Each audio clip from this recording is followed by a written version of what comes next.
पाकिस्तान ने गजा में पायदार अमन के लिए बोर्ड ऑफ पीस में शमूलियत की दावत कबूल कर ली। तर्जमान दफ्तर खारजा ने पाकिस्तान की जानिब से बोर्ड ऑफ पीस में शमूलियत की दावत कबूल करने की तस्दीक कर दी। तर्जमान दफ्तर खारजा के मुताबिक अमरीकी सदर डोनाल्ड ट्रंप की जानिब से वज़ीर आज़म शहबाज शरीफ को बोर्ड ऑफ पीस में शामिल होने की दावत दी गई थी। तर्जमान का कहना है कि पाकिस्तान ने अक़वाम मुत्तहिदा की सलामती कौंसिल की करारदाद 2803 के तहत गजा अमन मंसूबे की हमायत का ऐलान किया।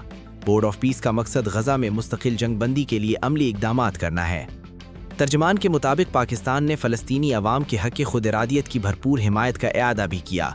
तर्जमान के मुताबिक पाकिस्तान आज़ाद खुद मुख्तार फ़लस्तीनी रियासत के क़याम की हमायत करता है। पाकिस्तान का मौक़िफ़ है कि 1967 से कबल की सरहदों पर मुश्तमिल फ़लस्तीनी रियासत कायम की जाए, जिसका दारुल हुकूमत अल-कुद्स अश-शरीफ हो।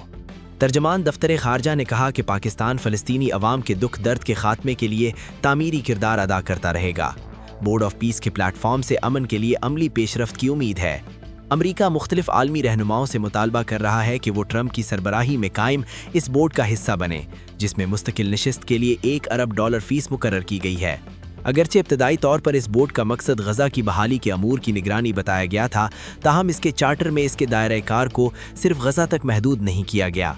दस्तावेज़ात के मुताबिक ये इदारा अक़वाम मुत्तहिदा के मुतबादिल या हरीफ के तौर पर उभरने की कोशिश भी कर सकता है।